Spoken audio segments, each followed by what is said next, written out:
আসসালামু আলাইকুম, সবাই কেমন আছেন? বাংলা নববর্ষের শুভেচ্ছা। আজকে আমরা উত্তরা গণভবন জন্য রওনা দিলাম। তো চলুন সবাই আমরা একটু ঘুরে আসি উত্তরা গণভবন থেকে। তো এই রাস্তাটি চেনা যায়। প্রথমে আমরা উত্তরা গণভবন যাওয়ার জন্য এই যে বাইপাস, এখান থেকে গেলাম। যাওয়ার পরে আমরা টিকিট নিলাম। টিকিট নেওয়ার পর এখানে উত্তরা গণভবন যে গেট, মেইন গেট দিয়ে প্রবেশ করলাম। প্রবেশ করার পর এখান থেকে দেখতেই পাচ্ছেন অনেক লোকজন, অনেক ভিড় এখানে।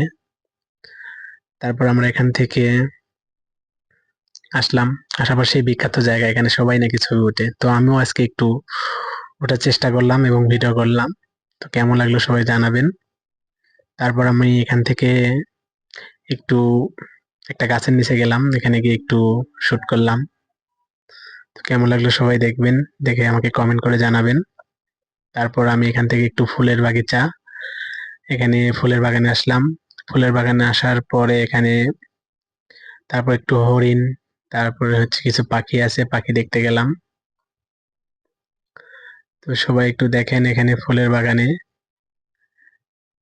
তারপরে আমরা এখান থেকে হরিণের দিকে যাচ্ছি আস্তে আস্তে। এখানে দেখতে পাচ্ছেন কতগুলো হরিণ আছে, বন্য হরিণ। তো অনেক ভালো লাগলো দেখে। তো আপনারাও আসবেন এখানে।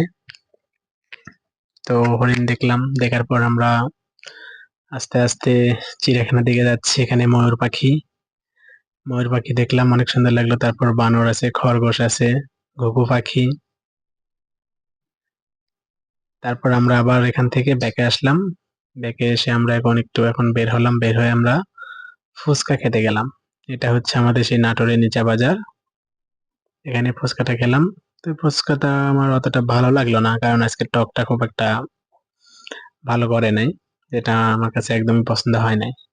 এবং ফুচকাটাও খুব একটা ভালো লাগলো না, কারণ আজকে এই পর্যন্তই। সবাই